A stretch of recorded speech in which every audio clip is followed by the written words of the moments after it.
വേദിയിലിരുന്ന അനിൽകുമാർ മദ്യപിച്ചുകൊണ്ടിരിക്കുകയാണ്. മദ്യപിച്ചാലും നിനക്ക് കുഴപ്പമുണ്ടായിട്ടല്ല. അല്ലല്ല, ഞാൻ പറയട്ടെ, അനിൽകുമാർ വെള്ളമടിച്ച് വെളിവില്ലാതെയാണ് വന്നിരിക്കുന്നത്. അനിൽകുമാർ വെള്ളമടിച്ച് വെളിവില്ലാതെയാണ് വന്നിരിക്കുന്നത്. പ്രതിനിധി പറഞ്ഞ കാര്യങ്ങൾ ഇവിടെ ശ്രീ അനിൽകുമാർ അദ്ദേഹം പറഞ്ഞു ഗാന്ധി കോൺഗ്രസിനെ കുഴിച്ചു മൂടണമെന്ന് പറഞ്ഞു. വർഷമേതാ? 934. നല്ല അടികൊള്ളാത്തതിന്റെ. ഈ രാജ്യത്ത് ഈ അടിസ്ഥാന വിദ്യാഭ്യാസമുള്ള സ്കൂൾ കുട്ടികൾക്ക് വരെ അറിയാം സർ, 948 ഗാന്ധി മരിക്കുന്ന നിമിഷം വരെ ഗാന്ധി കോൺഗ്രസ്സുകാരനായിരുന്നു. അങ്ങനെയല്ലല്ലോ ഞാൻ കേട്ടത്. ഇന്ന് അങ്ങനെയാണ്. അവനൊന്നും അറിയില്ല താമോ. അഴിമതി രാഹിത്യത്തെ പറ്റി പറയുമ്പോൾ ഗാന്ധി ഈ രാജ്യത്ത് ആദ്യമായ ഒരു രാഷ്ട്രീയ പ്രസ്ഥാനത്തോട് കണക്ക് നിങ്ങളുടെ വരവിൽ കവിഞ്ഞ സ്വത്ത് സമ്പാദനത്തിൽ എനിക്ക് ആശങ്കയുണ്ട്, അതുകൊണ്ട് നിങ്ങളുടെ കഴിഞ്ഞ വർഷത്തെ വരവ് ചെലവ് കണക്കെന്നെ ഒന്ന് കാണിക്കുമോ എന്ന് ഗാന്ധി ചോദിച്ച പാർട്ടി CPI ആണ്, കമ്മ്യൂണിസ്റ്റ് പാർട്ടിയാണ്. നിങ്ങളുടെ അഖിലേന്ത്യാ സെക്രട്ടറിയോടാ. വെറുതെ കഴിഞ്ഞ ആഴ്ച നടന്ന കാര്യങ്ങൾ പറഞ്ഞ് എന്നെ നാറ്റിക്കരുത്.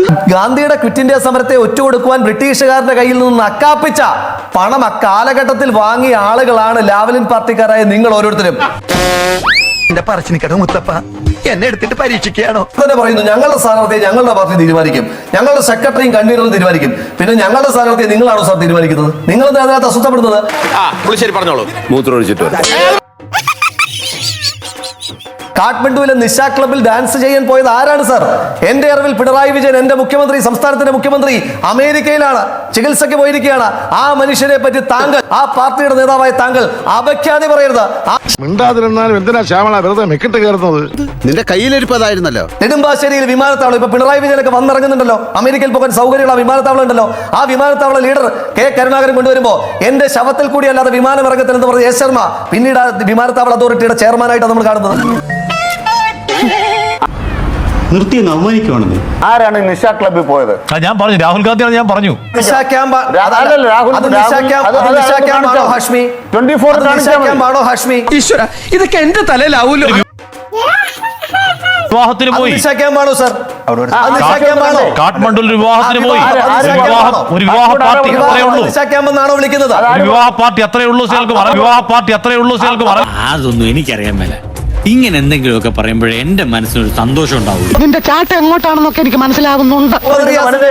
നിശാ ക്യാമ്പ് ആയിരുന്നോ? വിവാഹമല്ലേ? ആ കൂടെ നിൽക്കുന്ന വനിതയാരാ? ആരാണെങ്കിലും എന്താണ്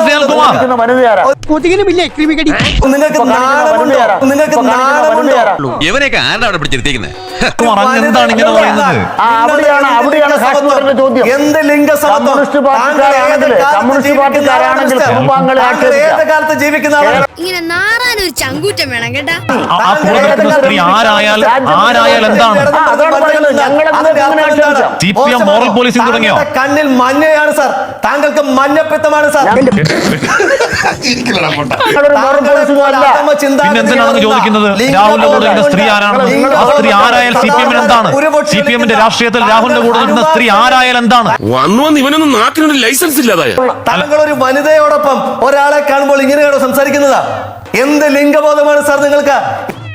പൊല്ലി വരണ്ടായിരുന്നു ഇങ്ങോട്ട്. ചന്ദ്ര ഒന്ന് സബ്സ്ക്രൈബ് ചെയ്തിട്ട് പോടാ.